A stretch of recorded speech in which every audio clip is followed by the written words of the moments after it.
El pez por la boca muere. Pero nosotros revivimos siempre por la boca. Por la boca del rock nacional.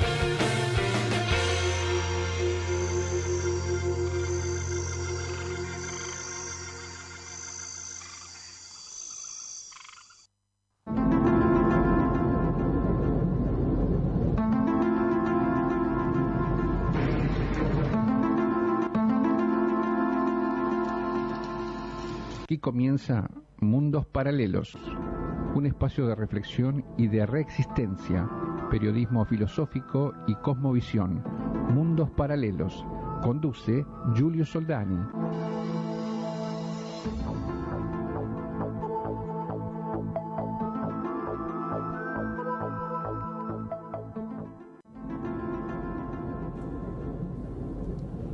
Hola a todos, buenas noches. Esto es Mundos Paralelos, periodismo filosófico y cosmovisión, como todos los lunes, aquí 20 horas por FM La Boca. Y como siempre, con la conducción de Giulio Soldani. ¿Cómo estás, Giulio? Buenas noches. Arturo, audiencia, Lucho, buenas noches. Acá desde FM La Boca 90.1. Mundos Paralelos. Bien, estoy bien. Una semana, la verdad, muy intensa a nivel de noticias, a nivel de hechos. Y bueno, ayer estuvimos un poco comentando en lo que es el informativo plurinacional de Había Ya la Soberana para Radio Victoria GT de Guatemala. Y pueden conseguir también ese informativo asomándose a nuestras redes sociales, sobre todo en Instagram, lo van a trobar entero. Ahí en mi red de Mundo Paralelo también, que compartimos las noticias. Julio.n.soldani, así que ahí pueden ver el informativo, noticias frescas, pero yo, Arturo, por sobre todo quería comentar una que me pareció muy importante. Julio, tremendo trabajo, la colección de noticias del colectivo Había Ya la Soberana, muy recomendable porque el relevamiento es continental y además compartimos ese espacio con numerosos colegas de medios alternativos, cabe destacar, de todo el continente. Y yo te diría más, alternativos, comunitarios e inclusive a veces son directamente órganos de comunicación de los movimientos campesinos indígenas, sobre todo de Centroamérica. Así son noticias que no son de muy fácil, digamos, no se encuentran muy fácil. Así que aclaremos que no son solo colegas, son compañeros. También, exactamente, sí. Sé que tenemos noticias de prima mano directamente desde los territorios, lugares donde no hay ni una antena. O sea, muchas veces son compañeros y compañeras que comunican desde sus celulares, ¿no? La verdad que a veces la tecnología hace milagros y en esta veces nos ayuda mucho. Muy importante lo que está pasando en Honduras. Arturo, vamos a hablar de esto en un par de semanas, creo, porque la verdad que se están dando cosas interesantes. No quiero adelantar porque, bueno, quería volver un segundo a nuestro territorio, a lo que hoy se llama Argentina, esta parte del cono sur del continente, porque hubo un evento vinculado con los pueblos originarios de suma importancia la semana pasada, es decir, que se reconoció en la justicia del Chaco la masacre de Napalpí, ¿sí? Ejecutada en territorio nacional en 1924. Se reconoció como una masacre, como un genocidio. Como delito de derechos humanos, imprescriptible, claro que sí. Muy importante este tema, Arturo. Recordamos 400 miembros de la comunidad de Cuom y Mocoy fueron asesinados, ¿sí?, por el Estado argentino. Así que es un tema muy importante. Era el gobierno de Hipólito Yrigoyen y también tuvo el aval de las autoridades de los empresarios locales, ¿no? Así que bueno, la retroactividad del fallo y también el tema de que hoy día en la provincia del Chaco, gracias a la educación pluricultural bilingüe, también tiene su celebración de este evento y también la difusión del idioma Cuom, ¿no? Es evidente que la realidad de Argentina no empieza ayer y que tiene una continuidad histórica que tenemos que resolver. No solo es la conquista y la evangelización, también es la colonización, la neocolonialidad británica que en el Chaco se apropió de los recursos primarios, lo primero que apuntan, el quebracho en particular y por supuesto el desplazamiento forzoso de las comunidades originarias que aún perdura como política de Estado. Y que recordamos, Arturo, sigue este proceso de recolonización del Chaco. Bueno, hoy viajaste, ¿no?, también. y el desmonte, que sigue habiendo lo que se llama hoy la mafia del desmonte. Ese proceso descontrolado de desmonte sigue avanzando, y eso es su rasgo, obviamente, no solamente extractivista, sino que también de recolonización de nuestro territorio, nuestro país, y sobre todo de nuestros hermanos, ¿no? De las comunidades. Descomunal las cifras sobre malformaciones infantiles, sobre enfermedades asociadas en la población chaqueña a los agroquímicos, oídos sordos, un genocidio silencioso de la comunidad económica que tiene en el desmonte y en el aprovechamiento del territorio chaqueño el plan de expansión de nuestra frontera agropecuaria, con el protagonismo de la soja, del arroz y sobre todo de las empresas que dominan el grano con su modelo transgénico. Exactamente. Bueno, otra noticia que quería comentar, Arturo, antes de arrancar, porque hoy nos vamos lejos, ya te aviso, vamos a muy lejos, lejísimo. No, yo te quería hablar del programa, Julio, también, porque realmente el programa de hoy es clave para entender la geopolítica mundial. Hoy vamos a hablar de China. Bueno, China y Taiwán, de las dos cosas, Pero tenemos dos invitados realmente excepcionales, dos académicos. El primero, Francisco Tayana, escribió el libro Argentina, China e el Mundo, 1945-2022. Lo tenemos acá con nosotros. Yo lo leí, no todo porque es muy largo, pero lo voy a terminar para otro programa después. Muy lindo libro de la prensa de la Universidad Nacional de Quilmes, la editorial de la UNCI. Y el otro, también muy importante, otro académico, Rubén Darío Guzzetti, Taiwán entre el conflicto y el diálogo sin interferencias. Así que tenemos hoy realmente dos invitados de alto calibre, y vamos a hablar con dos de los, creo, más grandes expertos del país sobre el tema. Nada menos que un diplomático de la familia Tayana y un compañero de lucha como Rubén Guzzetti, que me lo he cruzado durante toda mi militancia en luchas y en reclamos populares. Un verdadero lujo el programa de hoy. No te muevas de la sintonía. Esto es FM La Boca. Pero teníamos más temas que conversar en esta primera parte del programa. Uno rápido, porque después quiero hablar un poco de nosotros también, hacer un poco de catarsis del programa. Sí, catarsis también. Y te quiero decir que, bueno, el viernes pasado, no sé si te enteraste, pero fue el aniversario 31 del atentado de la AMIA. Ajá, sí, una cosa gravísima. Y bueno, hubo un discurso muy fuerte del presidente de la AMIA, reclamando justicia, reclamando verdad, como tiene que ser justamente, pero también celebrando el acuerdo del gobierno de Milei con Israel y volviendo a echarle la culpa de todo esto a Irán y Hezbollah, ¿sí? Entonces, sí. Eso como sigue esta política, ¿sí? Siguen repitiendo este mantra. Y mira qué casualidad que justamente el día anterior Irán había declarado en la ONU Argentina como país enemigo. Y Israel bombardeó Siria.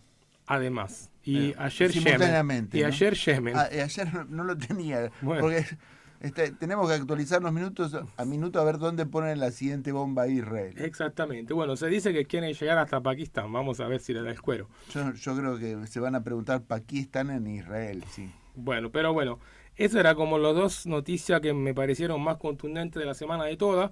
Y la última tiene que ver con la geopolítica, que es un poco el tema del programa de hoy, ¿no? Porque recordemos, China e Irán, los dos son parte del BRICS, ¿no? Y tienen grandísimos intercambios comerciales, hasta que China está renovando la flota de la aviación militar de Irán, básicamente. Así que el tema va a ser un tema también para preguntarle seguramente a Francisco Tayana qué piensa de todo esto, ¿no? De la evolución del BRICS, del conflicto de estos 12 días. Ni sabemos el puente aéreo que tiene China con Irán, lo que contiene. Ni nos imaginamos. No. Si a Europa Huawei les proveyó de tecnología de punta, imagínate cuando vuelan aviones tipo Hércules, aviones cargueros, sí. en secreto las cosas que puede haber ahí adentro, ni te imagines. Bueno, aviones de guerra ya están vendiéndole, eso ya también lo publicó Jalife. Muy exitoso el avioncito de guerra, el más chiquito, el menos Exacto. avanzado. Es el mismo que vimos en el conflicto entre Pakistán y la India hace una Sí, semana. sí, el ¿no? más chiquito, el que está de oferta. Exactamente. El que le querían vender a Argentina y acá compraron la albóndiga esa del F-16. Exacto, de Dinamarca usado. Bueno, pero yo quería hablar del programa, Julio. Bueno, ¿cómo ves este programa, Arturo? ¿Cómo te sentís haciendo mundos paralelos? Ya hace 3 años que venimos de una u otra forma saliendo al aire o en la web. Y quería escuchar eso de vos. ¿Qué te parece? ¿Cómo estamos yendo? Sí, también la audiencia, si quieren mandar alguna sugerencia, comentario, crítica, también puede ser, sin duda, escuchamos. Es un programa único en el espectro radiofónico, es un programa original en cuanto a su idea, es un programa que tiene un enfoque raro, puesto que no está sponsorizado por nadie, sino por nuestra voluntad como militantes sociales, que es además una trayectoria histórica, tanto en tu caso, Julio, que venís a explorar en Sudamérica, que sos un académico también, además de un luchador por las causas sociales, y en mi caso, que yo desde mi participación en medios que tienen que ver con la naturaleza, radicalizo mi postura y me pongo plenamente del lado de nuestros movimientos sociales, campesinos e indígenas. No hay otro medio para cubrir, para apoyar, para respaldar y para sobre todo denunciar cuáles y cómo funcionan los acuerdos políticos que avalan el extractivismo y por supuesto el cambio de uso del suelo, el aprovechamiento del agua, la persecución de nuestros pescadores artesanales, campesinos, indígenas, todos amigos nuestros. Aquí estamos. Ahora, Arturo, muchos me preguntan, dice, pero ustedes se ocupan de geopolítica, de extractivismo, de luchas sociales, como no se entiende que tiene que ver una cosa con la otra.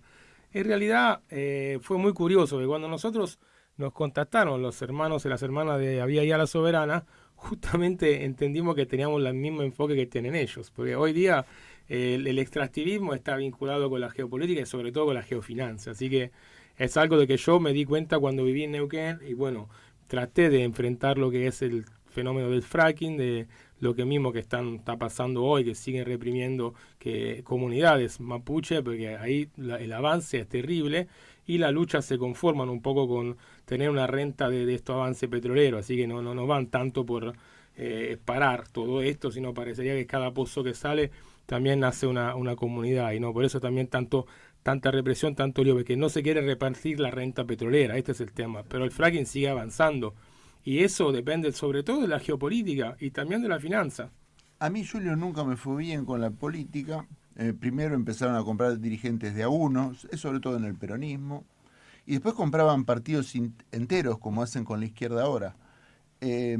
Así que no me puede ir bien nunca con la actividad política, pero descubro que nuestro enfoque no solo tiene una tradición histórica en la década del 70, sino que además se ha arraigado en numerosos movimientos de América Latina que no necesitan una doctrina ideológica o una radicalización de sus luchas. Simplemente se paran enfrente a su destino y tratan de seguir adelante enfrentando el extractivismo. Mira, esto, Arturo, para mí es clave lo que acabas de decir, porque justamente la relación que tenemos entre ideología y táctica, identidad y experiencia. Son categorías filosóficas, ojo, porque es bastante compleja la cuestión. Parecería fácil, pero no es tan fácil, ¿sí? Entonces, frente a una ideología a la que me tengo que suscribir, como hago hoy con los canales de YouTube, tengo que seguir repitiendo el mantra, ¿no?, de esa línea política.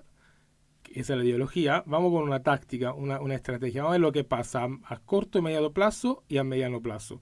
Y nos movemos según lo que realmente necesitamos en el territorio, en la historia, en el tiempo. Y lo mismo la experiencia frente a la identidad. No tenemos que estar como suscrito al club para ir a ver el partido todos los domingos. Nosotros necesitamos entender desde la experiencia lo que pasa, cuáles son las posturas políticas que realmente necesitamos en ese día, en ese momento, en ese año.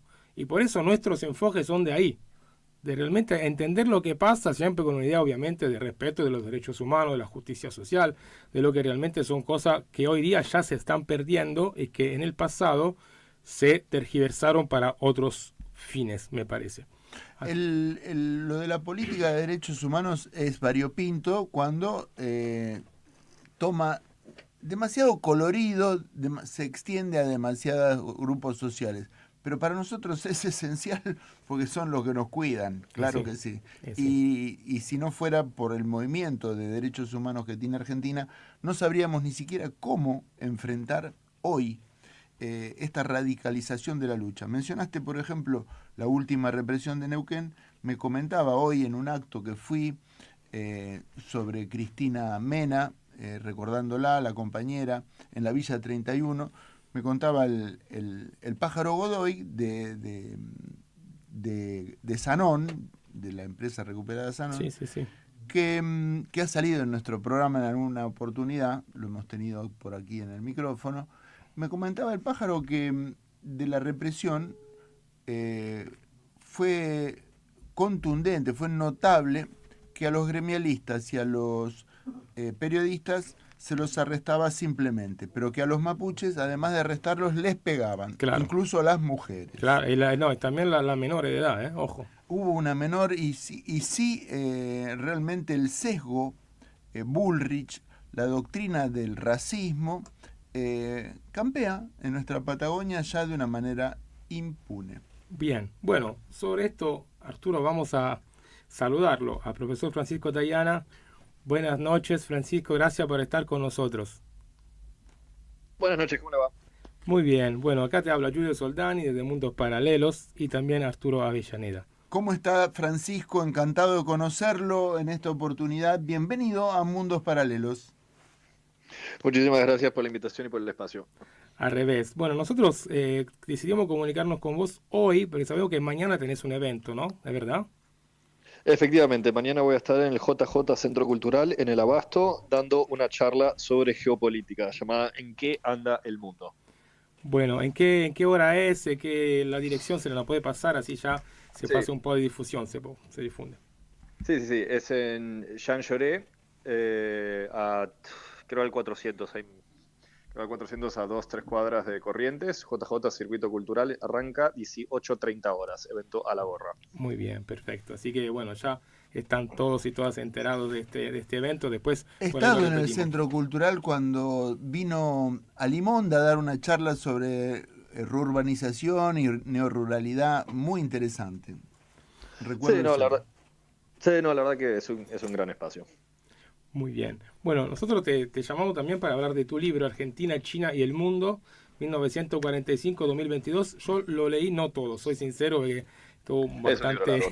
Es un poco largo, pero la verdad que te quiero felicitar porque lo que leí me encantó, muy exhaustivo, muy clara la exposición también, el esquema que encontraste de presentar los hechos de de China, de Argentina, después la relación entre los dos países por décadas, me pareció extremadamente claro y bueno, me sirvió un montón a mí también para mi doctorado que estoy llevando en adelante, así que te agradezco por haberle escrito.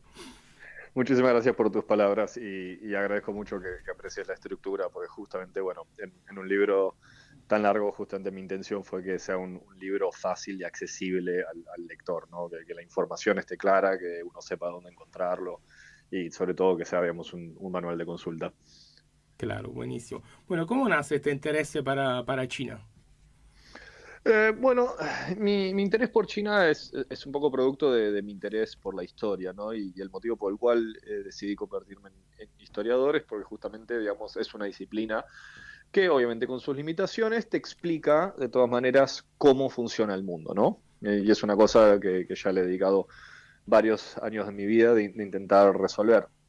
Y fue durante, digamos, mi tiempo como estudiante, que me di cuenta bastante temprano en la currícula que mucho de lo que estudiábamos era sobre todo historia moderna, sobre todo historia occidental, latinoamericana, argentina, y habían vastos territorios del planeta Tierra que se cubrían muy pocos, y bueno, desde entonces me he dedicado un poco a ir llenando por mi cuenta el mapa. Actualmente yo también estoy por arrancar un doctorado, de hecho, en el cual me voy a meter con el tema de las relaciones indo-argentinas, así que ahora hace un tiempo que me estoy interiorizando con India. Pero bueno, después tuve la oportunidad de viajar a China por primera vez en el 2012, en un viaje con mi familia, y ahí quedé absolutamente fascinado con el país. Tuve la oportunidad de hacer un intercambio en Boston durante mi licenciatura, ahí pude tener mi primera formación académica más sólida sobre China, Y ya cuando me recibí a mediados del 2015, tenía claro que quería meterme en el tema China y específicamente en el tema de las relaciones sino-argentinas. Qué bien. ¿Nos podés contar algo así vivencial de tu viaje a China que te llamó mucho la atención y por ahí dijiste, bueno, esto realmente es, no sé, superior o impactante, como...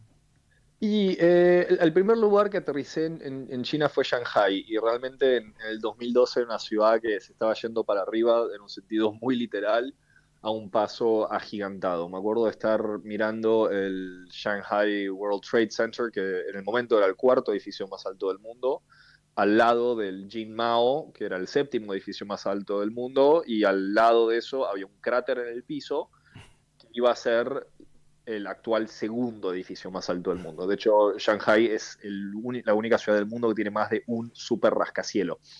Y este tiene tres todos juntos.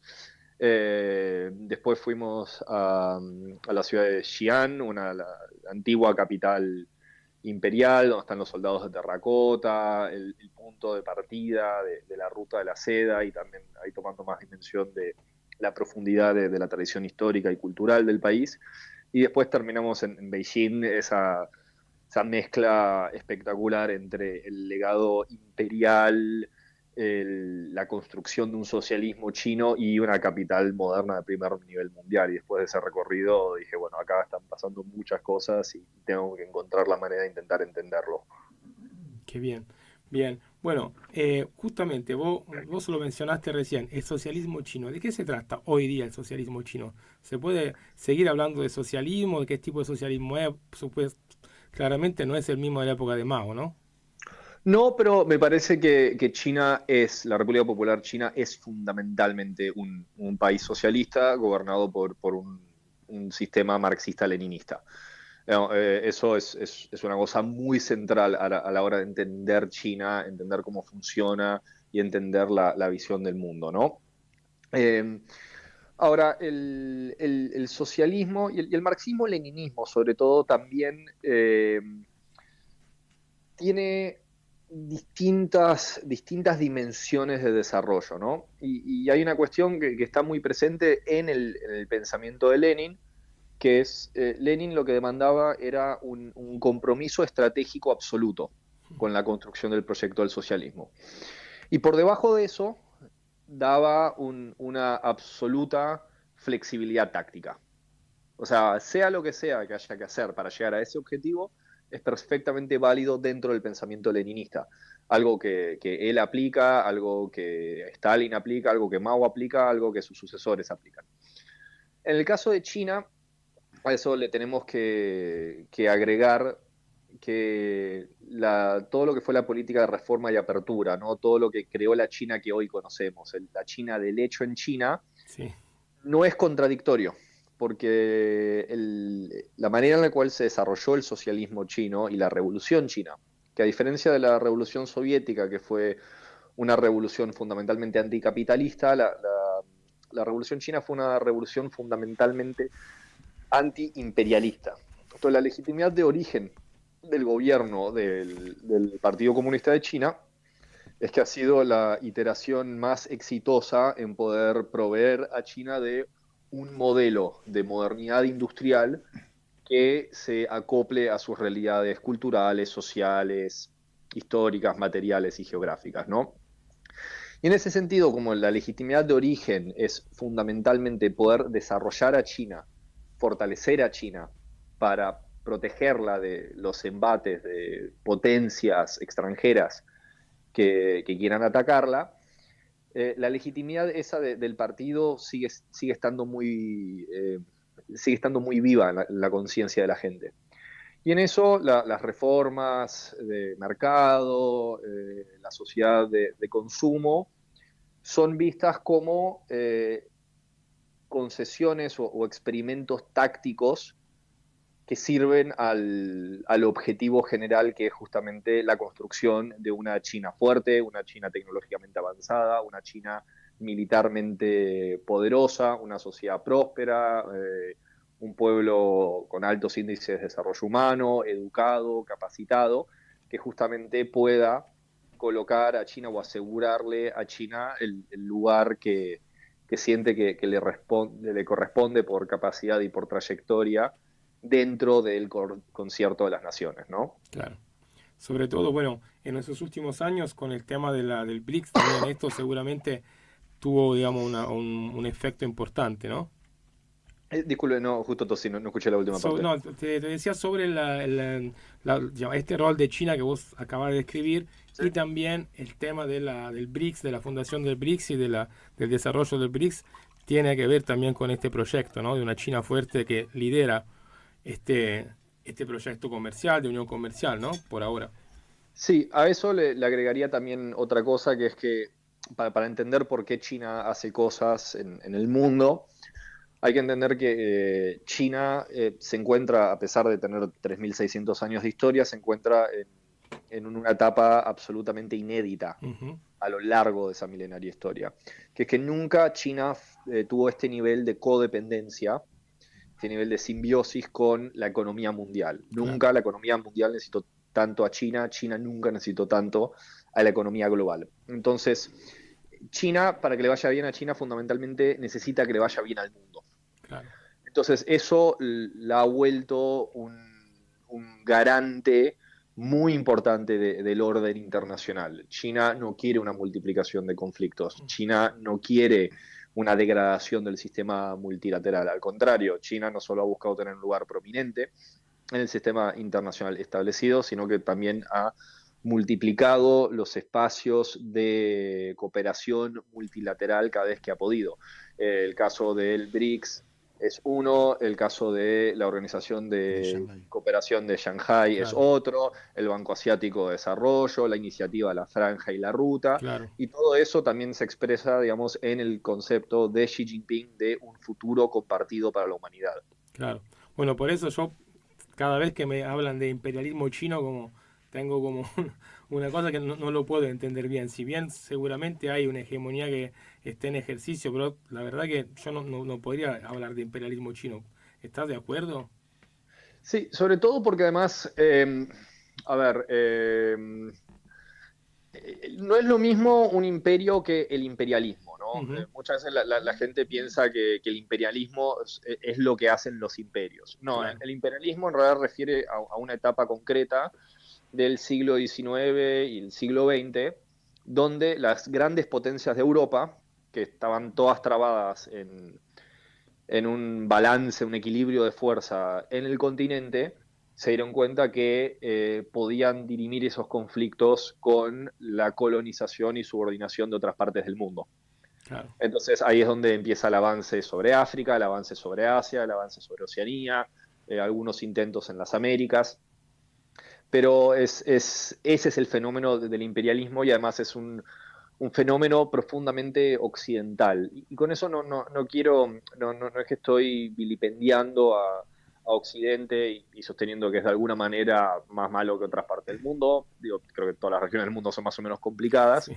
pero era profundamente occidental en el sentido de que Occidente además, te diría que en los últimos 2000 años más o menos, tiene la característica de que piensa que sus valores son universales Claro. y universalmente aplicables, y eso lo empodera de un sentido del deber evangelizador de esos valores, ¿no?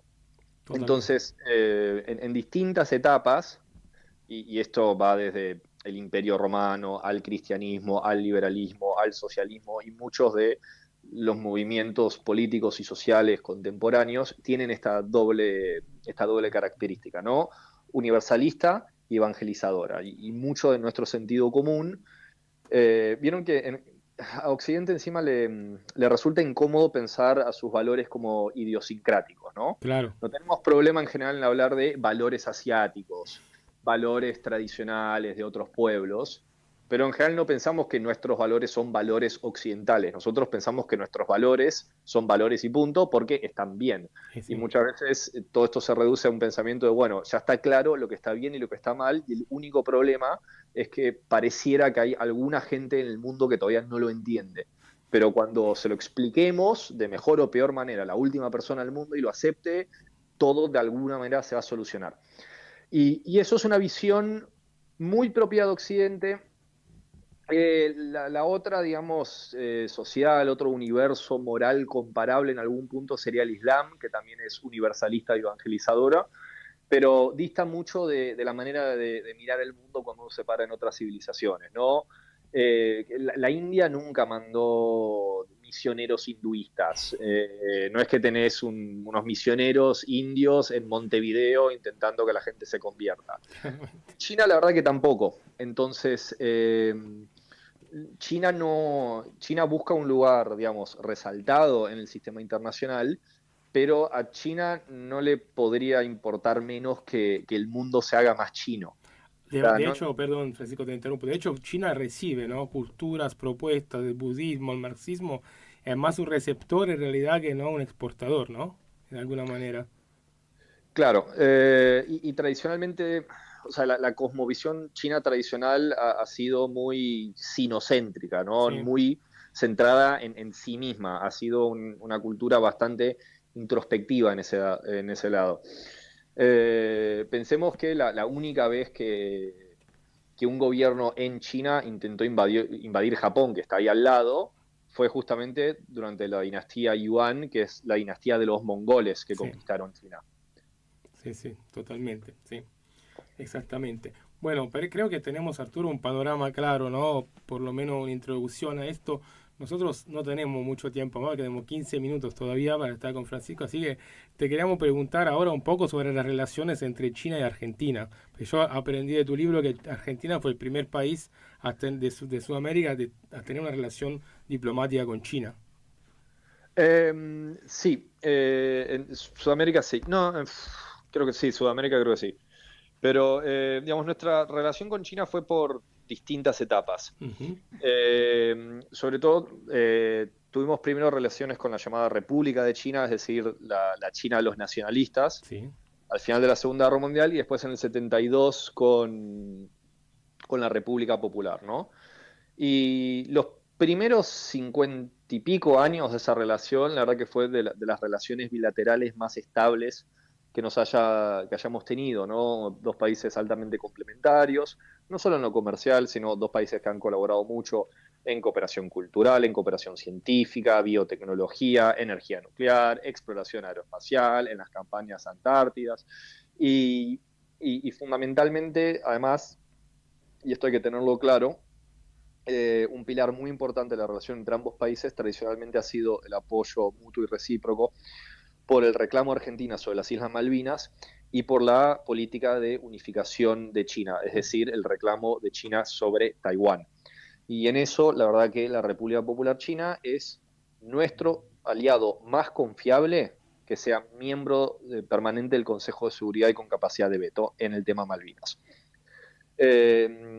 Lastimosamente, hace casi 2 años que hemos sido testigos de una degradación muy gratuita de esa relación bilateral por parte del gobierno actual, ¿no? claro.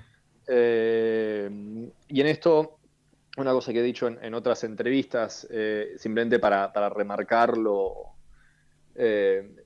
irracional que me resulta nuestra política exterior actual con respecto a China, quisiera hacerles una pregunta. ¿Ustedes saben acaso quién fue el primer presidente de Argentina en visitar China?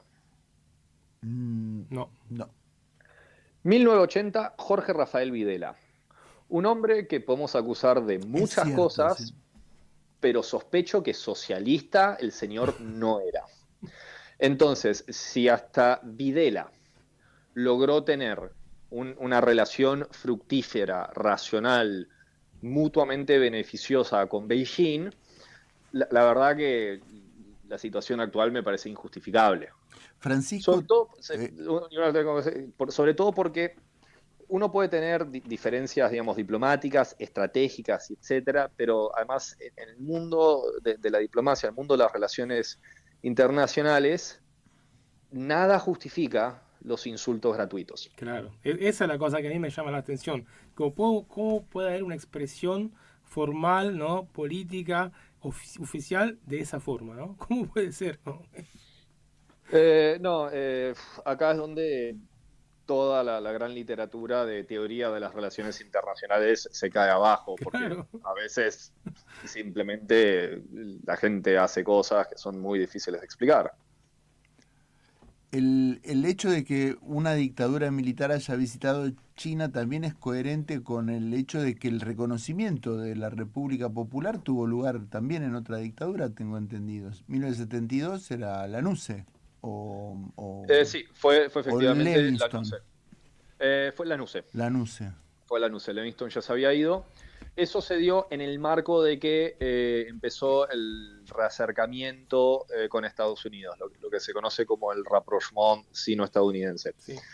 Y antes de eso, digamos, hay una cosa muy importante que en general la gente desconoce, que es el punto bisagra en la Guerra Fría. Y eso fue una cosa llamada el cisma sino-soviético, que es Ajá. cuando la Unión Soviética y la República Popular China primero se distancian y después se enfrentan, a niveles muy profundos, muy profundos. El origen de esa disputa es originalmente político-ideológica, tiene que ver con, en 1956, durante el 20 Congreso del Partido de la Unión Soviética, Nikita Khrushchev, en ese momento el líder de la Unión Soviética, da lo que se conoce como el discurso secreto, en el cual hace una condena íntegra de la figura de Joseph Stalin, iniciando el proceso de desestalinización.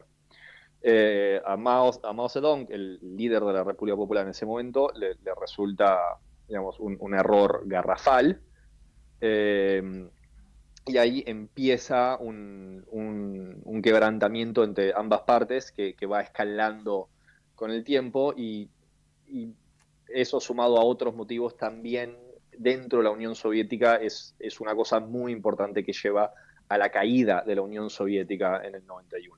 Francisco, la dictadura militar también acataba, obviamente, una doctrina de Nixon sobre la región y que tenía que ver con ese acercamiento, sin duda. Y fíjate que también el mismo gobierno de Videla rompe el bloqueo que se impone granelero a la Unión Soviética en otra oportunidad en favor de otro país socialista, claro. Sí, pero Argentina se suma al boicot de los Juegos Olímpicos de Moscú.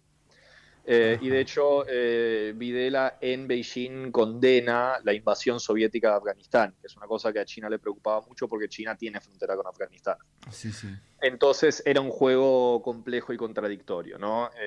Mientras Estados Unidos y China estaban en buenos términos, es capaz de hacer este viaje a China. Por otro lado, por imperativos económicos, ve una oportunidad con la Unión Soviética. Después uno de sus sucesores, Galtieri, va a ocupar Malvinas y, bueno, digamos, a ingresar en Malvinas, y ahí, digamos, empieza una guerra contra un país miembro de la OTAN. Claro. Entonces, a veces las líneas ideológicas, digamos, no terminan de explicar el devenir complejo de la geopolítica. Y también hay un asiento militar en todo esto, porque China tuvo una participación tensa en la guerra de Corea, como la tiene ahora, de alguna manera, con una relación sólida con Corea del Norte, y también en el escenario de Vietnam. Cosa que te queríamos preguntar, porque también vamos a hablar en este programa del conflicto de Taiwán, así que también te queríamos preguntar sobre la historia de esas tensiones en el lejano oriente con China. Ok, son varias cosas bastante complejas, así que voy a intentar ser muy sintético. La guerra de Corea, básicamente, Corea del Norte y Corea del Sur quedan divididas después de la Segunda Guerra Mundial, y en el 50 el líder y fundador de Corea del Norte, Kim Il-sung, va a verlo a Stalin y le pide permiso para invadir el sur. Stalin dice que sí, con la condición de que vaya acompañado de Mao Zedong, y vayan juntos. Kim Il-sung aparentemente solo escuchó la primera mitad de esto, entonces decide invadir solo, casi logra conquistar todo, y después una fuerza de Naciones Unidas liderada por Estados Unidos desembarca en el sur, libera el sur, invade el norte, y cuando está llegando al río Yalu, que es la frontera con la República Popular China, ahí China invade y libera Corea del Norte, desplazando, digamos, haciendo retroceder a las tropas estadounidenses, y la línea queda más o menos donde está hoy la frontera, que es donde estaba antes del conflicto. Y eso ha quedado congelado ahí, pero, digamos, en la medida que pueda, la República Popular China no va a dejar que el sur, que es Corea del Sur, que es un aliado cercano de Estados Unidos, reunifique la península de Corea y tener tropas estadounidenses en su frontera terrestre. El caso de Vietnam, China originalmente había apoyado mucho primero el proceso de independencia de Vietnam, que se independiza de los franceses. Vietnam también queda partida en dos, una socialista en el norte, una capitalista en el sur, y empieza una guerrilla en Vietnam del Sur, apoyada por el norte, y Estados Unidos manda tropas al sur y bombardea al norte. Ahí China manda mucho apoyo militar a Vietnam del Norte, y realmente la razón por la cual Estados Unidos nunca se anima a invadir Vietnam del Norte es porque recordaban lo que les había pasado invadiendo Corea del Norte, que era una intervención china. Entonces, sin ánimos de querer enfrentarse a China, una China que a partir del 64, si no me equivoco, tiene ya una bomba atómica, queda una guerra ahí más empantanada que Estados Unidos termina perdiendo. El tema con Vietnam es que Vietnam era tanto apoyado por China como por la Unión Soviética, y después de la guerra y después de la unificación de Vietnam, Vietnam termina eligiendo el bando soviético sobre el bando chino. A la vez, Vietnam invade Camboya, que era otro país socialista, gobernado por los llamados Jemeres Rojos, que mantenía la línea china, que era la línea, digamos, ortodoxa dentro de la historia del marxismo-leninismo, no la línea revisionista, que era la que adopta la Unión Soviética y Vietnam después de la desestalinización. Claro, también Entonces, el acercamiento con Estados Unidos y China, ¿no? Le hizo ruido a Vietnam, ¿no? ¿Qué? Que también el acercamiento de Estados Unidos con China fue un momento de alejamiento para Vietnam. Sí, todo esto sucede un poco al mismo tiempo también. Claro. Entonces, establecer exactamente la relación de causalidad es complejo. Claro. Porque ya antes que eso se habían peleado bastante con la Unión Soviética, y Vietnam tampoco se la jugó por los chinos. Entonces, hay muchos factores en cuenta. Cuestión, Vietnam invade Camboya, entonces China invade Vietnam para apoyar a Camboya. Y ahí termina un proceso muy raro. Ellos pelean una corta guerra en el 79, que China ingresa como en una expedición punitiva contra Vietnam y se retira.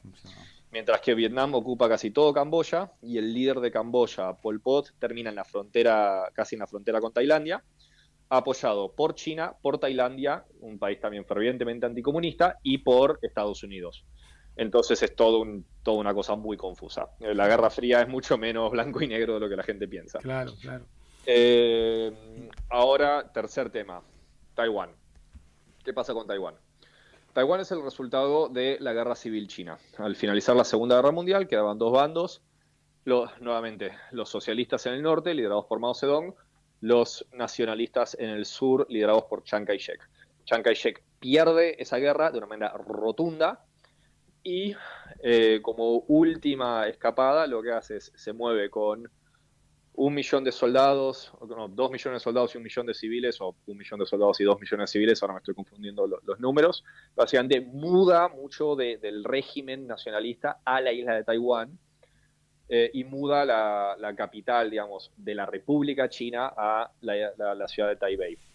Entonces, desde entonces lo que ha sucedido es que, como la República Popular no tenía las capacidades de atacar a Taiwán, y Taiwán de atacar a la China continental, ha creado un status quo en el cual en el mundo hay dos organizaciones que afirman ser el único gobierno legítimo de toda China. La República Popular China, que controla el 99% del territorio, el 99 no sé cuánto por ciento de la población, que es la China en la que pensamos como pensamos en China, reconocido por casi todos los países del mundo.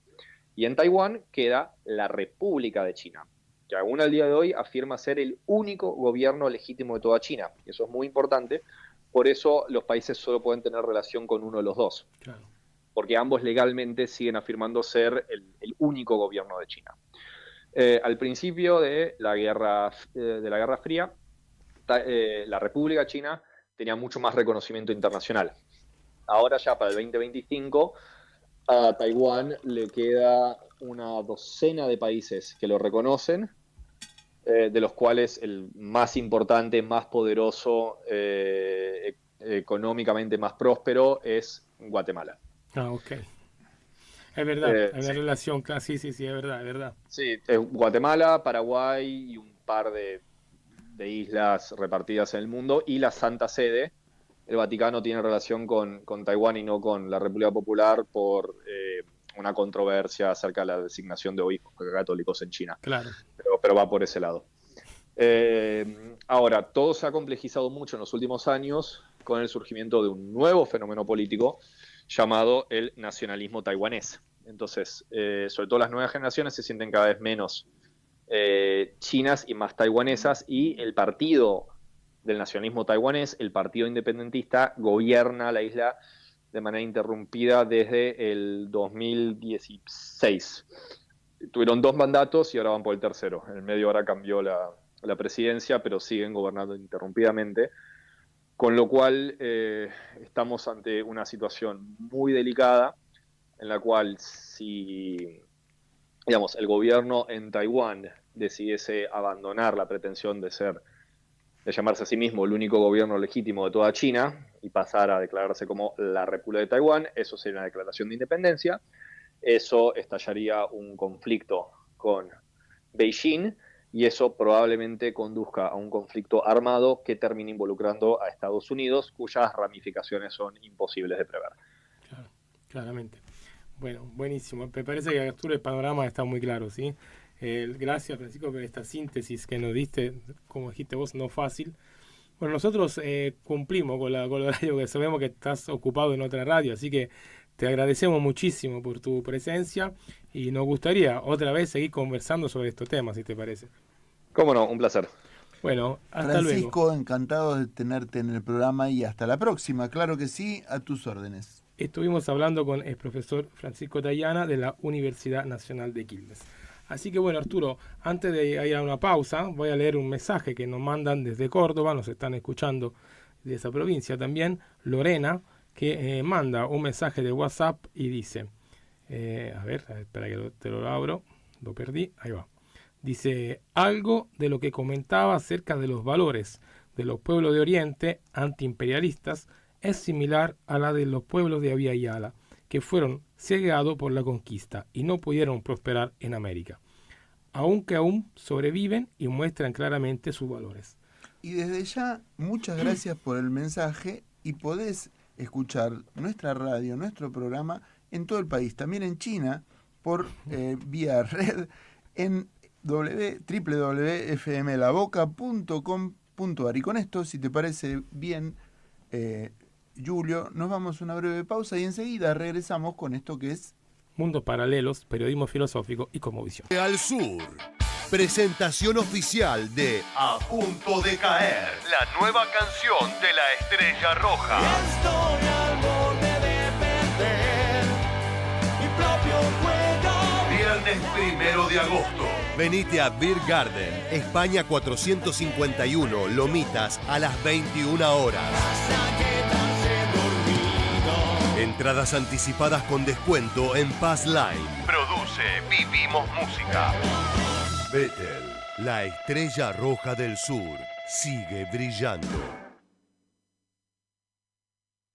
Desde Buenos Aires, capital de la República Argentina, transmite FM La Boca 90.1 MHz, con permiso del AFCA número 031. FM La Boca, uno más de tus sentidos.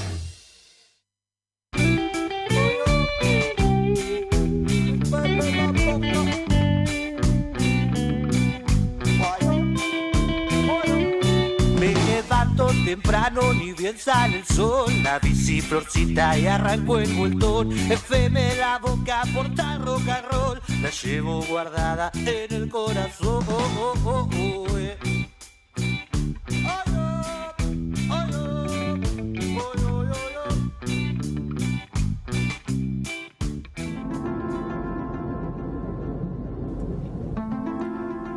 pasamos a esto que es Mundos Paralelos, periodismo filosófico y cosmovisión. Con Julio Soldani y quien les habla, Arturo Avellaneda. Ahora, en la segunda hora, ¿qué tenemos, Julio, para hoy? Bueno, seguimos allá en el extremo oriente, en Asia, la parte oriental de Asia sobre el Pacífico, porque tenemos que hablar con Rubén Darío Guzzetti de Taiwán.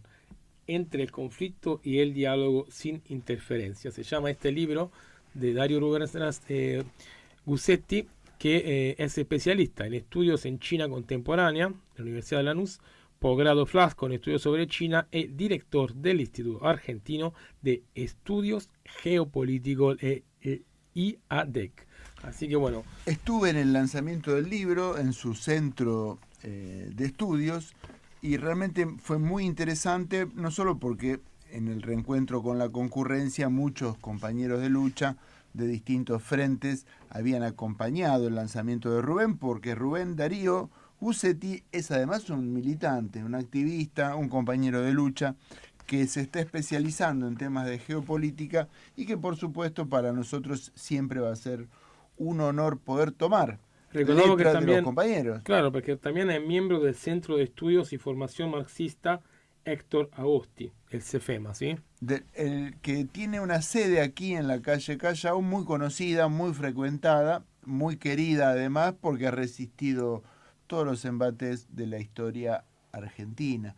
Julio, vamos a abordar nuevamente el tema del Oriente Lejano, como se decía antes. Exacto. En un contexto donde China pasa a ser la primera potencia mundial. Esto realmente conviene decirlo porque en este semestre no solo se ha perfilado como el socio mayoritario de la mayoría de los países de nuestra región, sino que además ha demostrado una solvencia militar insólita, inédita. China jamás había salido ofensivamente de sus fronteras de esta manera, con productos insólitos y con una posición BRICS tremendamente sólida, avalando además una posición comercial muy conocida, que es la de la ruta de la seda. Exactamente. Bueno, tenemos varios ejes, Arturo, para nombrar.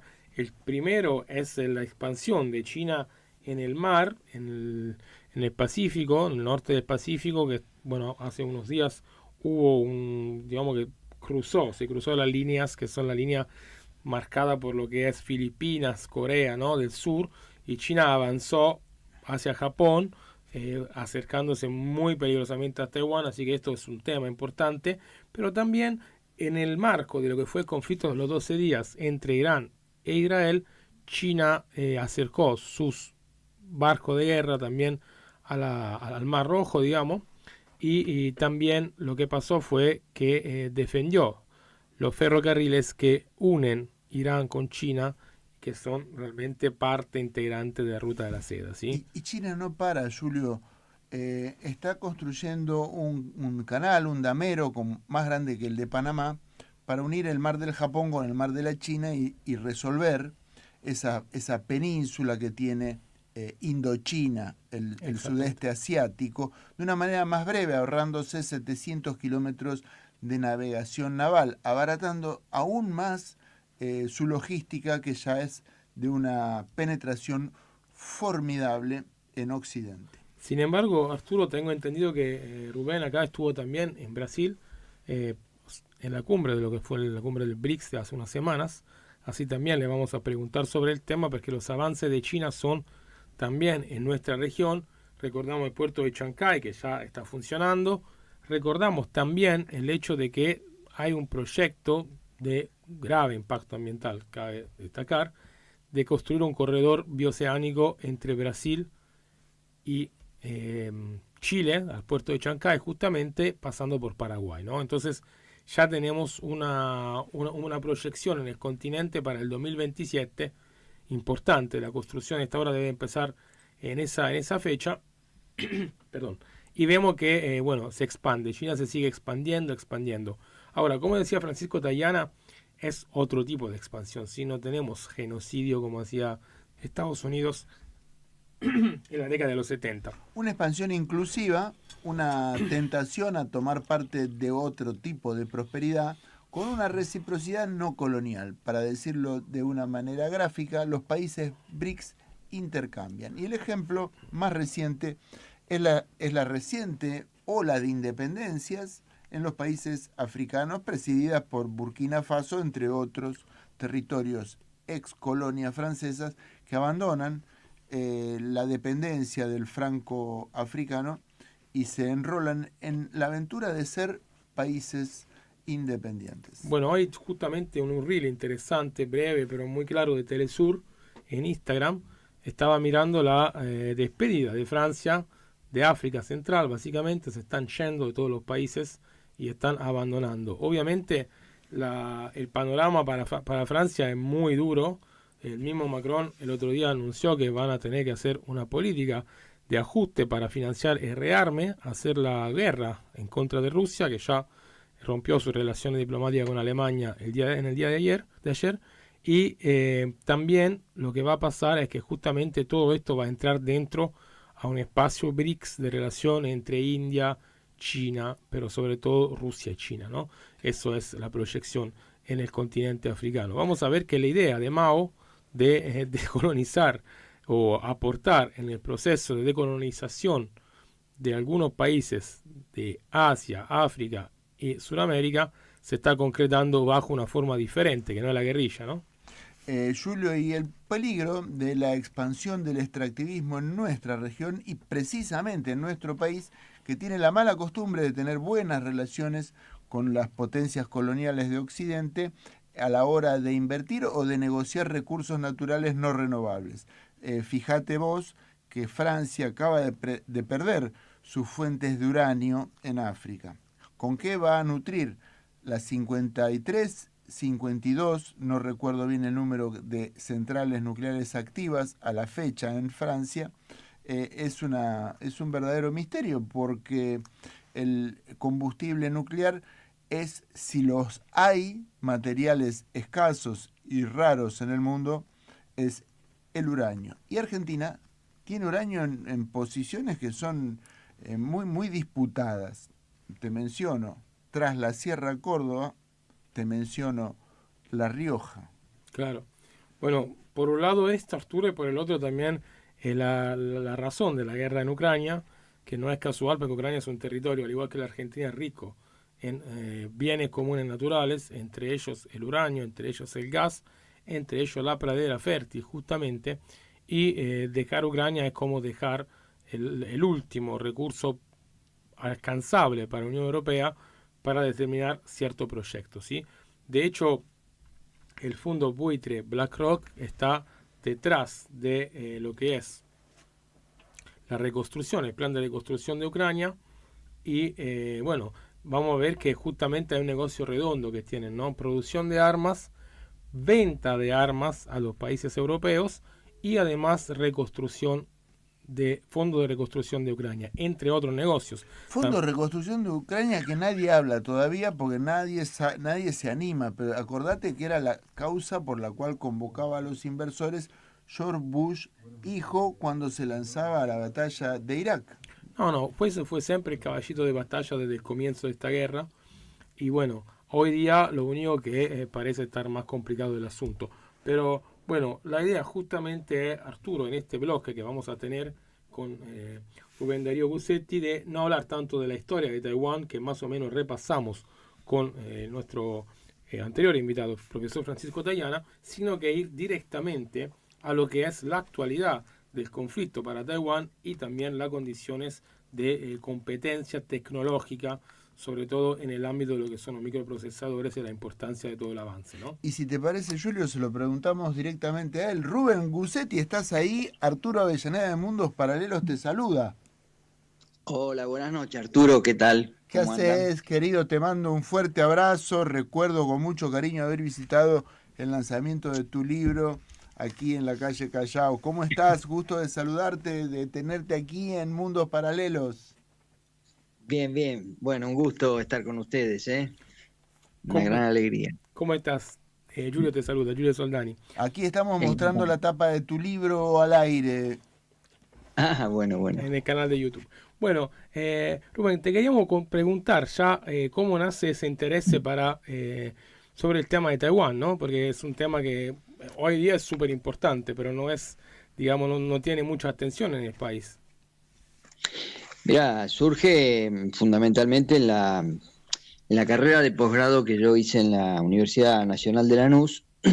Y bueno, cuando terminamos la carrera había que hacer una especie de tesis, trabajo final sobre todo lo que habíamos visto. Y bueno, a mí siempre me sedujo el tema geopolítico, y por supuesto que dentro de la conflictividad geopolítica siempre me pareció que Taiwán ocupaba un lugar preferencial, ¿no? Y tenía sobre todo una proyección a futuro, de acuerdo a cómo se venían desarrollando los acontecimientos, muy relevante, ¿no?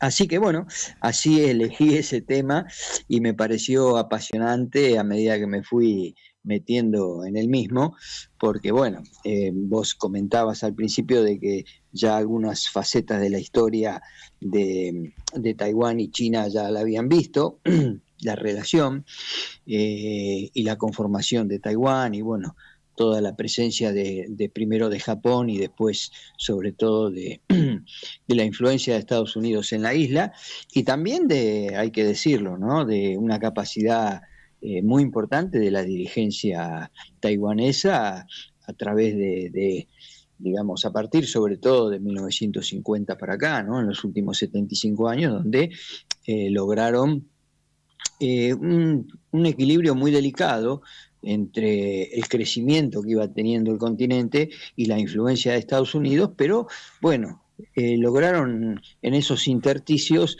poder desarrollar sobre todo alta tecnología en algunos sectores primordiales justamente de las tecnologías más desarrolladas, ¿no?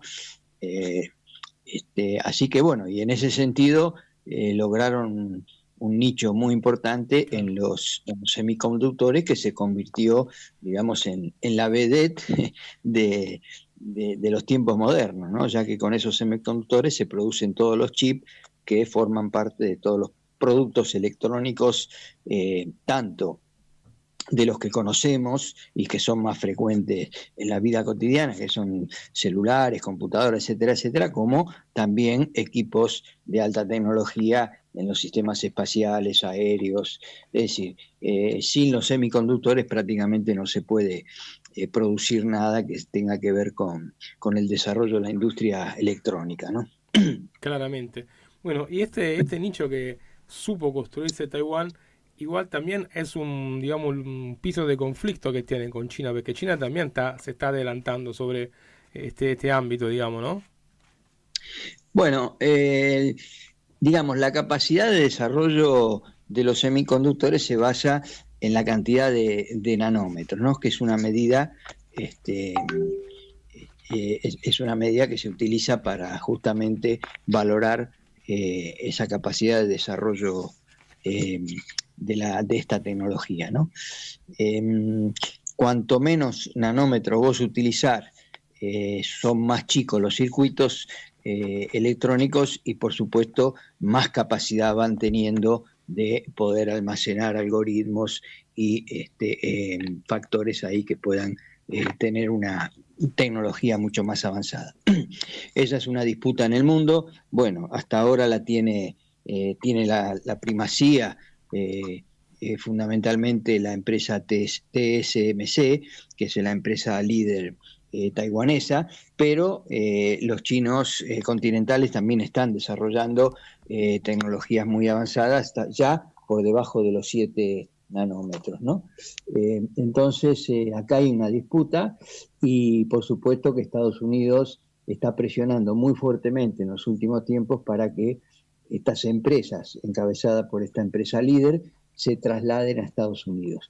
Lo logró en cierta medida. Hay una empresa TSMC en Arizona, y también hay tratativas para desarrollar otra más en Estados Unidos, y esa es un arma de doble filo de Taiwán, ¿no? Porque bueno, si bien eso le permitió una capacidad económica muy, muy, muy grande, es uno de los países que relativamente, de acuerdo a su población, tiene más PBI, sobre todo muchas más reservas que cualquier otro, pero también es un talón de Aquiles, porque bueno, si entrega el monopolio de esa ese desarrollo tecnológico a Estados Unidos, seguramente eso va a redundar en menor apoyo de Estados Unidos a la isla y, digamos, va a perder las autoridades de la isla un factor de presión muy importante, ¿no? Rubén, recordamos a la audiencia que esta guerra por los semiconductores no es solo una cuestión de ingeniería, que está sujeta nada menos que a la inteligencia artificial y al uso de la red, que es ahora también y además, fundamentalmente, también una herramienta bélica para poder conocer el estado de situación de un campo determinado a tiempo real y en velocidad y en capacidad funcional. De modo que realmente es estratégico, y cuando decimos estratégico nos referimos a que contribuye o coadyuva o colabora a un estado de situación donde están disputando una supremacía Estados Unidos u Occidente con nada menos que el gigante asiático China. En este sentido nosotros venimos como observando desde Argentina, ¿no es cierto? Pero en el sentido geoestratégico que vos compartís con nosotros un enfoque marxista, ¿cómo proyecta esto en Buenos Aires? Contame un poco tu opinión en ese sentido. Bueno, en realidad nosotros estamos a la cola, muy a la cola de todos estos desarrollos, ¿no? Es decir, tuvimos una gran oportunidad nosotros de alguna manera subirnos al tren de todo este proceso que están encabezando los países emergentes en el año 2023, ¿no? Cuando después de arduas gestiones, sobre todo de Lula y de Xi Jinping, nosotros tuvimos la posibilidad de ingresar al grupo BRICS. Digo porque, bueno, una de las cuestiones fundamentales, beneficios que tienen los países que forman parte del BRIC es el intercambio tecnológico y poder tener acceso a tecnologías que otros países emergentes que no están en ese ámbito les cuesta mucho más. Bueno, Argentina tuvo esa posibilidad, lamentablemente, bueno, fue perdida porque el presidente actual argentino, el 31 de diciembre de 2023, el día que se vencía la posibilidad de renunciar o por lo menos suspender la incorporación de Argentina en los BRIC, así lo hizo el presidente argentino y bueno, quedamos afuera por lo menos momentáneamente. Digo, porque bueno, de hecho estábamos adentro, pero el 31 de diciembre era el último día que tenía el gobierno la posibilidad, nuestro gobierno, de decir algo en contrario. Es una responsabilidad del gobierno actual, pero también, de alguna medida, es una responsabilidad muchísimo menor, por supuesto, pero del gobierno anterior. Porque cuando fue el encuentro de Johannesburgo, en agosto, entre el 22 y el 24 de agosto del 2023, donde se resuelve la incorporación de Argentina, entre otros países, ahí ingresaron Emiratos Árabes Unidos, Irán, Egipto, entre otros.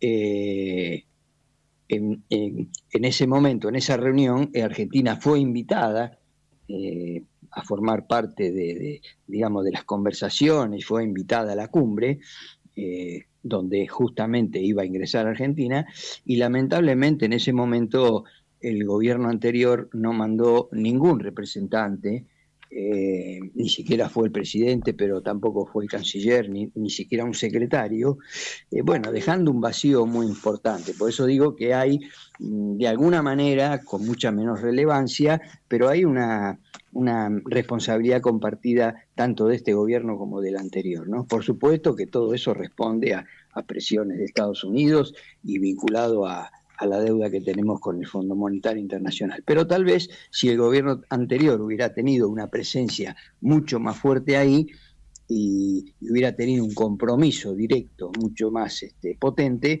tal vez a este gobierno no le hubiera sido tan sencillo renunciar a su incorporación, ¿no? A nuestra incorporación en el grupo. Bueno, todo eso fue limitando, por supuesto, la posibilidad que tenemos nosotros de tener acceso a esas tecnologías tan avanzadas. Por supuesto que Argentina es muy importante porque ha tenido un desarrollo y tiene un desarrollo propio digamos, por tradición, por historia. En las universidades, sobre todo, todavía tenemos ARSAP, tenemos SINVAP, empresas que tienen un desarrollo tecnológico importante, pero bueno, con este estado de cosas que vivimos en la Argentina, eso se va lamentablemente perdiendo. Hoy tenemos un proyecto Raíces a la inversa, ¿no? Una anti-raíz. Recuerdo que Raíces fue el proyecto del kirchnerismo con el cual se digamos, repatrió alrededor de 1.300 científicos, y bueno, ahora tenemos un proceso inverso, ¿no? Hay muchos científicos que se están lamentablemente yendo del país, ¿no? No solo, Rubén, la baja salarial, sino también la destrucción de los organismos estatales, la privatización, el olvido, la cancelación del CONICET en gran medida, que ha llevado al científico argentino a pensar en emigrar o elegir la protesta en lugar del laboratorio, la creatividad, el destino colectivo de un país que se desenvuelve tradicionalmente como cabecera tecnológica de su región y sobre todo en la formación también profesional de sus universidades, también para la región. Pero volviendo al tema, Julio, si te parece, tema BRICS, porque presionan, obviamente, que van a presionar los países occidentales, los países que tienen una economía dominante en el área dólar, pero también están los otros, está Venezuela, está Brasil. Rubén, Julio, reflexionemos acerca de quiénes son los socios que nos convienen, cuál es el estado de situación o los términos de ese acuerdo en la región actualmente. ¿Va a entrar Venezuela? ¿Brasil se lo va a permitir? ¿Qué pasó entonces con nuestra relación con ellos? Bueno, yo, Arturo, antes de dejar la palabra a Rubén, quería también reflexionar sobre el tema de la estructura de la arquitectura financiera que tienen los BRICS, los bancos, ¿no? Por ejemplo, el Banco de Desarrollo de los BRICS, recordamos Dilma Rousseff era presidenta de ese banco. Sí, claro. Y ahí seguramente también podríamos encontrar, digamos, socios o, no sé, entidades de respaldo financiero económico seguramente menos infame que el Fondo Monetario o fondos como BlackRock o los demás fondos que le debemos. O sea, es también una oportunidad de reconstruir un poco nuestra economía desde el punto de vista financiero, además que, como justamente se dijo anteriormente, a nivel tecnológico, a nivel industrial también, obviamente, ¿no? No hablamos de eso, no hablamos de moneda, Rubén, interesante, tecnología y moneda. Pero bueno, la pregunta va por el tema de la región y el BRICS y tu parecer acerca de esa tensión entre Venezuela y Brasil para entrar a la alianza multilateral. Sí, dos cosas. Una, bueno, el tema de Venezuela-Brasil, pero primero, yo quería decir, me quería referir a la oportunidad que pierde Argentina, ¿no? Al no ingresar al BRIC, porque el BRIC tomó algunas decisiones en estas 17 cumbres que ya se vienen desarrollando del año 2009 a la fecha. La primera fue en Ekaterimburgo en el año 2009 en Rusia y ahora la última en Río de Janeiro, y en todo ese trayecto fue generando iniciativas muy importantes, muy interesantes. Y en el año 2014 fue un año clave, fue justamente también en Brasil esa cumbre, en la ciudad de Fortaleza, y es donde se crea el nuevo Banco de Desarrollo y se crea el Fondo de Contingencia.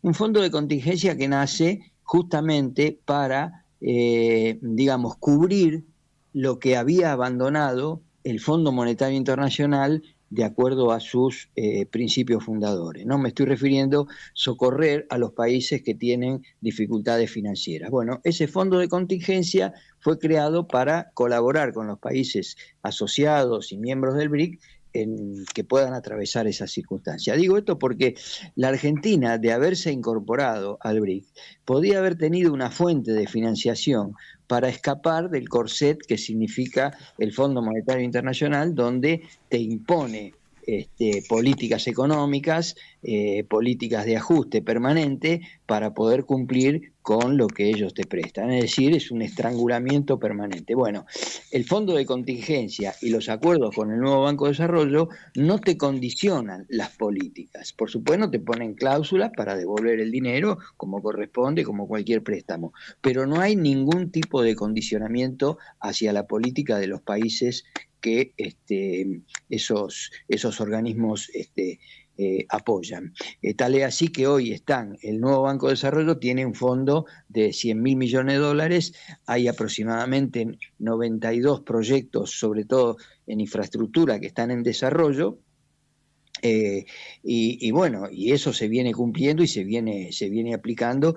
Es decir, quiero decir que la Argentina, al no participar del BRIC, se ha perdido una oportunidad muy importante para poder salir de esa presión permanente del fondo y tener una posibilidad de desarrollo independiente y soberano. El tema de Venezuela y Brasil. Bueno, Venezuela también era un candidato firme a ingresar en Kazán, en el anteúltimo encuentro que se hizo en Rusia, y bueno, estaba postulado, estaba aceptado, ya iba a entrar, pero como todas las decisiones que se toman en el grupo BRIC tienen que ser hasta ahora por consenso. Probablemente en una etapa se institucionalice y se pase a otro tipo de esquema, pero por ahora son decisiones por consensos, y en ese consenso, en esa decisión para que ingrese Venezuela, lamentablemente Brasil se opuso. Bueno, fue un golpe muy duro, no solo para Venezuela, sino también para los propios BRIC, ¿no? Sí. Porque se incorpore al grupo BRIC el país que tiene la mayor reserva de petróleo en el mundo, bueno, hubiera sido un dato muy, muy importante. Yo creo que en un futuro muy probablemente Venezuela en algún momento vaya a entrar, más ahora con esta disputa que hay entre Estados Unidos y Brasil, sobre todo a partir del último encuentro en Río de Janeiro.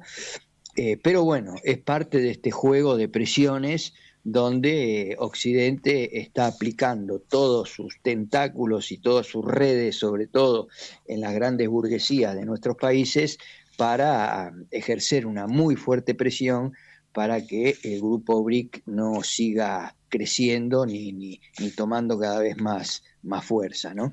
Cosa que no lo está consiguiendo, porque vemos lo que ha pasado en este último encuentro, donde se han incorporado países, se incorporó al grupo de países miembros plenos son 10 hoy, y se ha incorporado como el 10º país nada más y nada menos que Indonesia, claro, que representa el 40% del Producto Bruto del ASEAN, tiene 280 millones de habitantes, es el país de religión musulmana más habitado del mundo. Bueno, es una potencia en el sudeste asiático, ¿no? Y después se incorporan otros países como socios, ¿no? Tipo Colombia, ¿no? Por ejemplo, en la región. No, Colombia se incorporó al nuevo Banco de Desarrollo, no al BRICS. Pero bueno, al BRICS se incorporaron como socios en esta oportunidad Cuba, Bolivia, Malasia, Vietnam, otro país muy importante de la región sudeste asiático. Se incorporó Nigeria con 220 millones de habitantes, Bielorrusia. Bueno, se han incorporado países que tienen un gran peso en las regiones donde están, ¿no? Yo creo que las dos cosas llamativas, Arturo, son una, el tema de los hidrocarburos. Claro, iba exactamente al tema de los recursos no renovables. Claro, con o sin Venezuela, hoy día la mayoría de los hidrocarburos en el mundo están en manos de los BRICS. Así que... ¿Cómo está el inventario, Rubén, después de que Arabia Saudita elige liberarse del área dólar para comercializar su petróleo? Entonces, lo de Venezuela es crucial, porque ¿quién tiene entonces un inventario de combustibles fósiles que le permita garantizar la sostenibilidad de una masa poblacional, de una industria, de un futuro transporte? Es muy delicado. Bueno, ahí hay una lucha feroz. El caso de Arabia Saudita es paradigmático. Hay muchos observadores, muchos periodistas que lo dan a Arabia Saudita como parte integrante del BRICS, y no es así. No es así.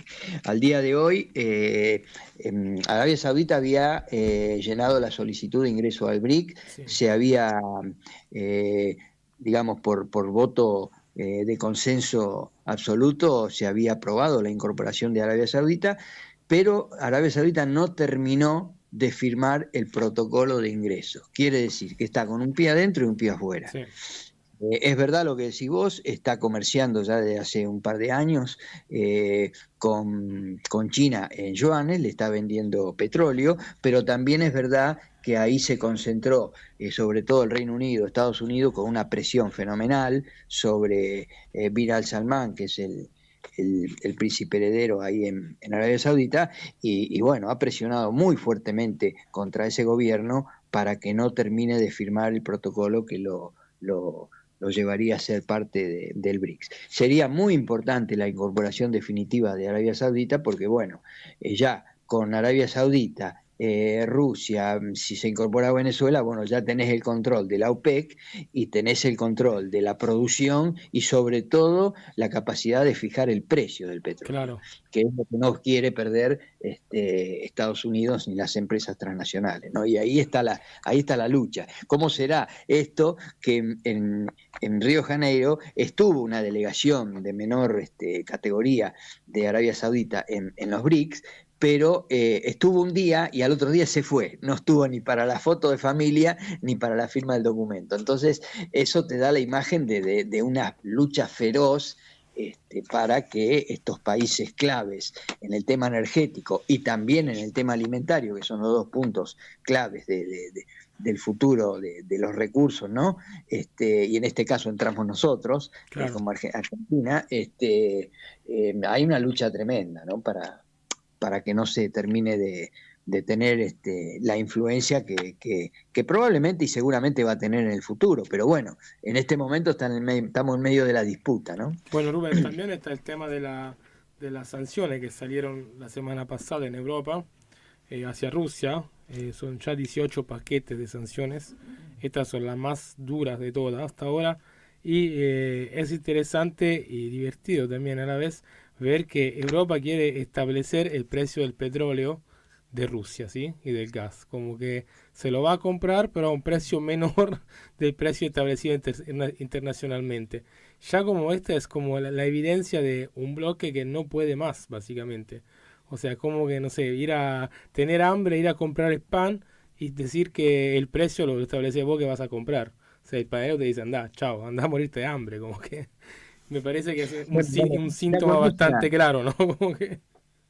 Con Rusia lo intentaron hace un par de años, ¿no? Cuando le fijaron un precio máximo para la venta de petróleo. Claro, pero eso pasó el viernes, ¿eh? El precio le mandaron un precio más bajo, ¿no? De lo que realmente es.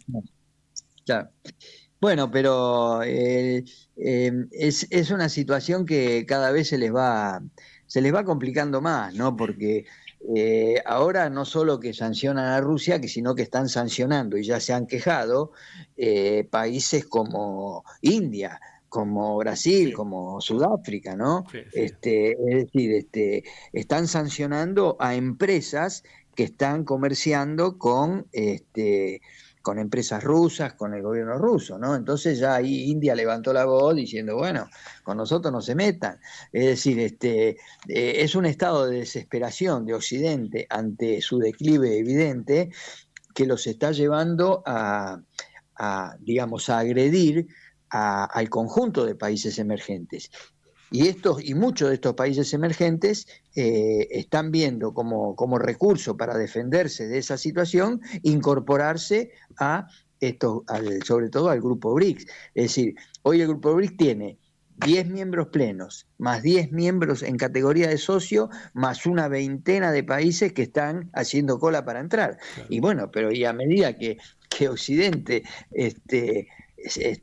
recrudece más este tipo de aranceles y de sanciones, son más los países que se van a ir sumando, ¿no? Sin lugar a duda. Yo te quería preguntar algo, no sé si estás al tanto porque tampoco hay mucha información sobre el acuerdo entre UE, Unión Europea y Mercosur. Pero ese acuerdo también es muy problemático en realidad. Mira, ahí no se termina todos los meses lo anuncian, las cumbres lo anuncian, pero no se termina de cerrar porque, bueno, hay resistencia, sobre todo los sectores vinculados al agro en Francia, donde perderían mercados y perderían competitividad con los productos de América Latina, ¿no? Tal cual, Rubén, tal cual. España en particular que sería la plataforma de relación natural con América Latina, es el país que más se vería perjudicado por la incorporación del Mercosur a la Unión Europea, porque justamente están sufriendo ahora una modificación, un cambio de uso rural bastante perjudicial y quejoso entre los productores agropecuarios españoles y europeos en general. De Francia no sabía tanto, sí en particular de España. Los más en pie de guerra son los de Francia, seguramente, pero lo que eso significaría para Europa sería perder para el mercado interno una calidad de alimento que todavía tiene Europa, un control que acá no hay justamente, y sería avalar toda una técnica de producción transgénica con altísimas cifras de glifosato y de otros agrotóxicos como tenemos acá. Este problema sería avalar ese modelo, ¿no? A pesar de los controles, de todo. Y eso para mí es realmente muy nefasto, porque la verdad que bajar la calidad de un único mercado donde los alimentos tienen una calidad un poco más alta es realmente criminal, como que es terrible. Rubén, y desde nuestro punto de vista, ¿qué opinas? ¿Le venderemos algo más a Europa? Mira, a mí claro, acá está muy repartida la cosa, ¿no? Porque hay países, por ejemplo, como Brasil, que la burguesía terrateniente brasileña está haciendo mucha presión para que eso salga. Pero a mí me parece que desde el punto de vista de los intereses, del interés de los pueblos, no es una buena noticia, porque nosotros quedaríamos en ese acuerdo de libre comercio, quedaríamos relegados desde el punto de vista del desarrollo tecnológico y prácticamente no podríamos venderles ningún producto manufacturado, ¿no? Por nuestro atraso en tecnología y nuestro atraso en competitividad. Así que a mí me parece que no es una buena noticia esa para la región de concretarse, ¿no? A mí me parece que la región, por supuesto que lo principal es lograr una unidad regional, ¿no? Y después acercarnos a los polos, al polo de desarrollo de los países emergentes, sobre todo a China, sobre todo a Rusia y sobre todo a los BRICS, ¿no? Me parece que el futuro de la región está ahí. El mercado europeo es un mercado que no tiene futuro, inclusive ahora con las políticas de entrega de la soberanía de los países europeos a Estados Unidos, hay que pensar que también va a haber un achicamiento muy grande de la capacidad de consumo del mercado interno europeo. Sobre todo con el proyecto de rearme que están teniendo. O sea, Francia acaba de declarar que van a hacer recorte a todas las jubilaciones, no la van a actualizar con el tema de la inflación, van a sacar hasta feriados de calendario laboral para poder ahorrar y pagar las armas, como ya es un delirio lo que están haciendo. 2 feriados quieren sacar. Sí. Y bueno, Alemania rompió relaciones diplomáticas con Rusia, ya como que estamos en una fase muy grave de un conflicto que va a ser desastroso, y yo no creo que esta vez vayan a haber planes de reconstrucción para Europa, si van realmente a la guerra con Rusia y con el BRICS básicamente también. Bueno, yo creo que en vez de un plan Marshall va a haber ya está en marcha un plan de saqueo, ¿no? Sí. En vez de plan Marshall, porque lo que le ha hecho Estados Unidos a Europa en los últimos 3-4 años es insólito, ¿no? Sí. Primero le dinamitó el gasoducto que le permitía tener un desarrollo industrial y un precio de producto manufacturado competitivo a nivel internacional. Bueno, y el propio Alemania se cayó la boca, dijo, bueno, está bien, ¿qué va a hacer? Es decir, le destruyó la industria y no levantaron la voz. Y ahora le impuso a Estados Unidos el costo total, afrontar el costo total de la continuidad de la guerra con Ucrania. Una locura absoluta, pasar de 2 al 5% del presupuesto del PBI, ¿no? Sí. Rubén, no dejemos de notar que también Trump arrancó con brío sobre Groenlandia y Canadá, tratando de proponer una anexión territorial sobre esa dominación tanto del Commonwealth como de Dinamarca, cosa que fue muy mal visto también por Europa. Sí. De todas maneras, me parece que acá la gran batalla en el momento actual es el destino que vaya a tener la guerra entre Rusia y Ucrania, ¿no? Sí. Que desde el punto de vista militar está terminada, pero bueno, ni la OTAN ni la Unión Europea terminan de resignarse a esa derrota, ¿no? Es decir, Occidente está en una situación muy compleja porque, bueno, el día que acepte la derrota o el triunfo militar de Rusia, al otro día desaparece la OTAN y la Unión Europea también corre riesgo de seguir existiendo, ¿no? Claro. Entonces es una partida, digamos, casi final de la pulseada de Occidente por seguir manteniendo algún tipo de hegemonía. Rubén, para vos, en esa final de la guerra de Ucrania, ¿qué tanto se juega la seguridad de Taiwán en el prolongamiento de esa guerra? Y bueno, si en algún momento esta guerra en Ucrania, entre Ucrania y Rusia, termina, ya no digo con un triunfo de la OTAN, porque eso ya desde el punto de vista militar es casi imposible, pero termina, digamos, en un empate que Occidente logre presentar al mundo como que no hay ni ganadores ni perdedores. Bueno, yo creo que el próximo conflicto importante que se viene justamente es en el Pacífico Sur, ¿no? Donde ya Estados Unidos está tanteando a sus posibles socios.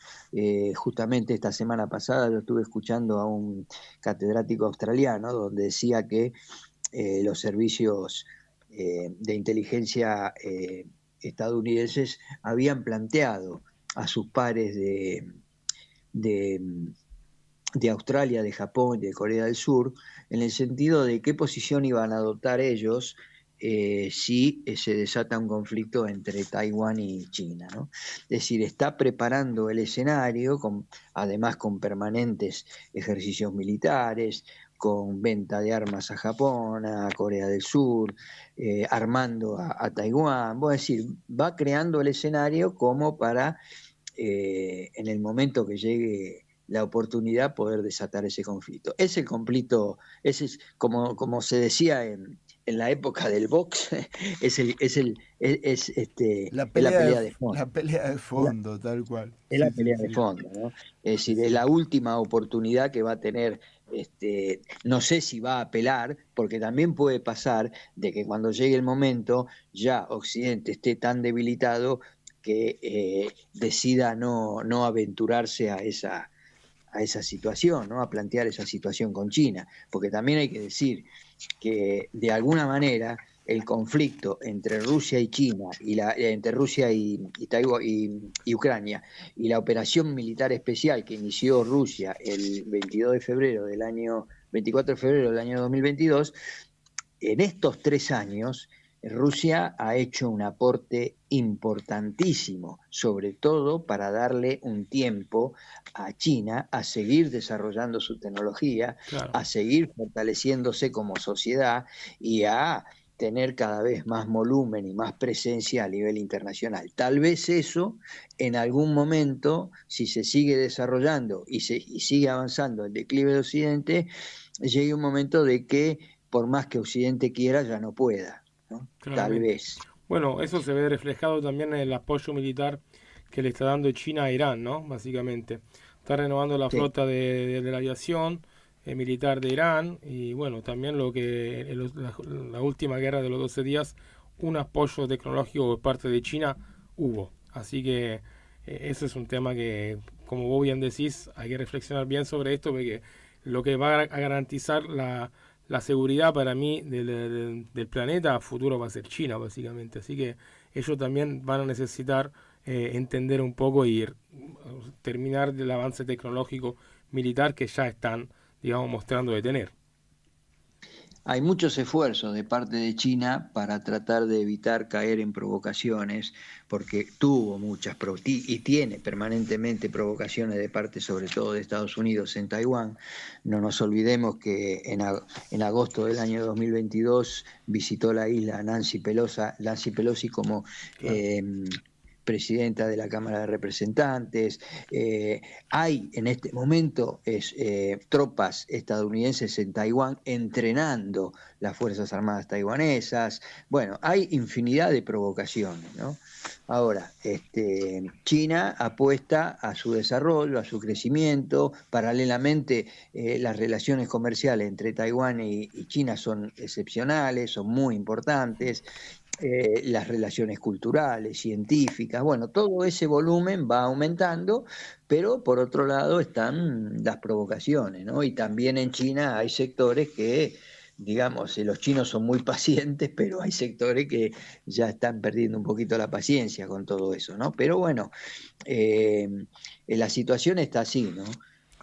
Pero digo, con el correr del tiempo, las posibilidades de que esto se resuelva pacíficamente son mayores, ¿no? A pesar de, bueno, de todos los desastres que vivimos, como sabemos, el genocidio en Gaza y las guerras, bueno, la guerra esta que vos mencionabas. También hubo un conflicto muy pequeño, de poco tiempo, entre India y Pakistán, donde quedó demostrada también el desarrollo tecnológico de China, porque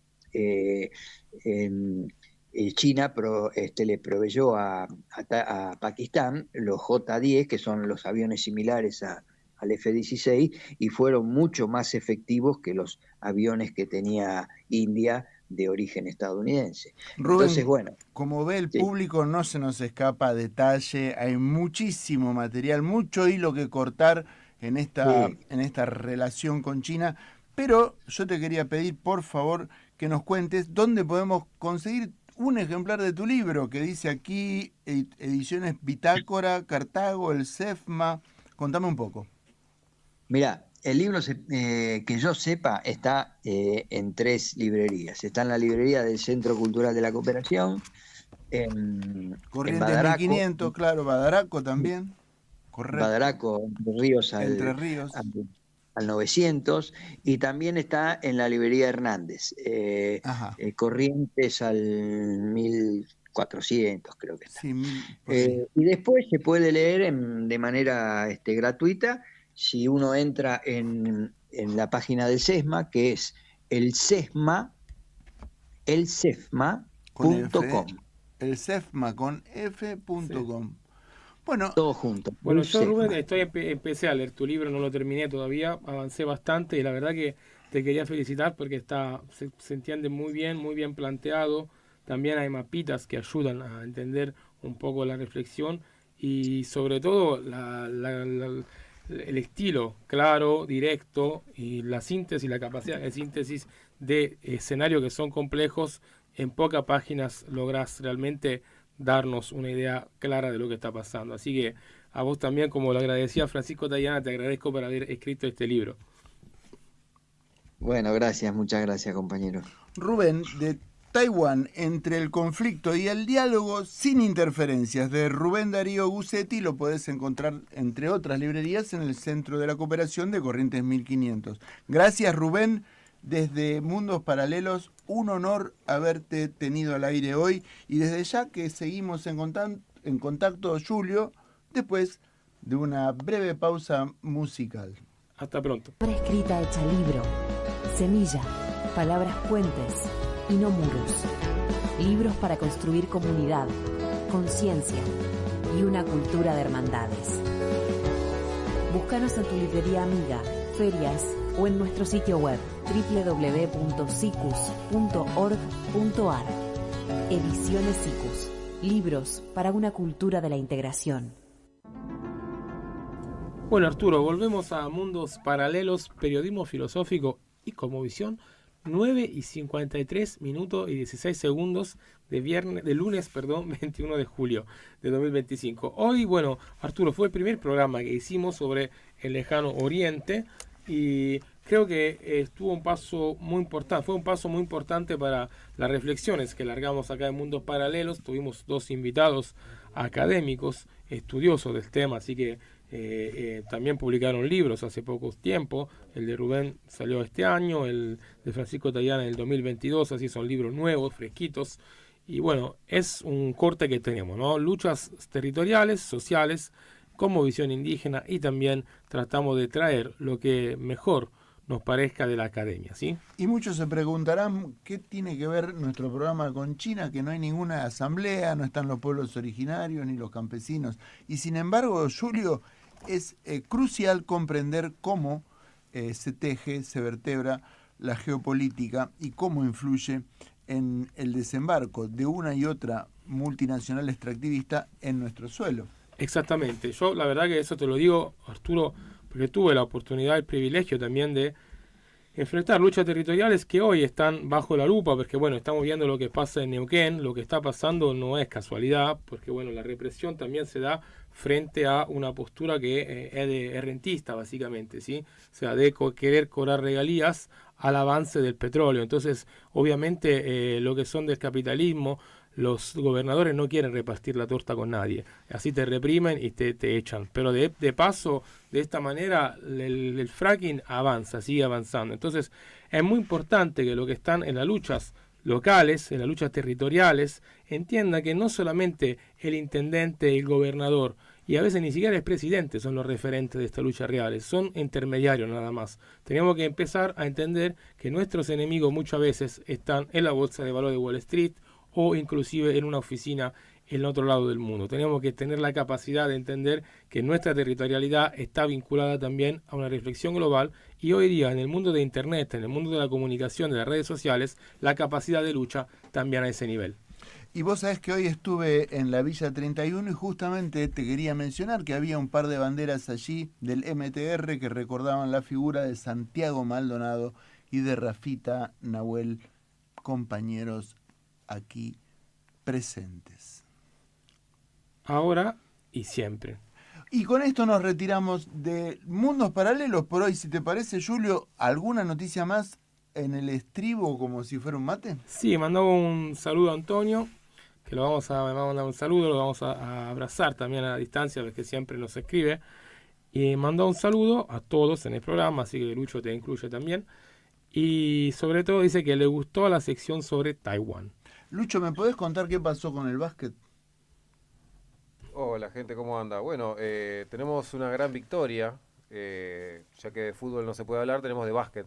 En el día de ayer... Boquita. Claro, en el día de ayer el equipo de Boca ganó en el juego 7. ¡Qué bien! Contra Instituto, un equipo de Córdoba con muy buenas características, muy buenos jugadores, mucha juventud, tiene más que nada. Pero bueno, Boca se impuso por un punto, un gol agónico, un goleo agónico.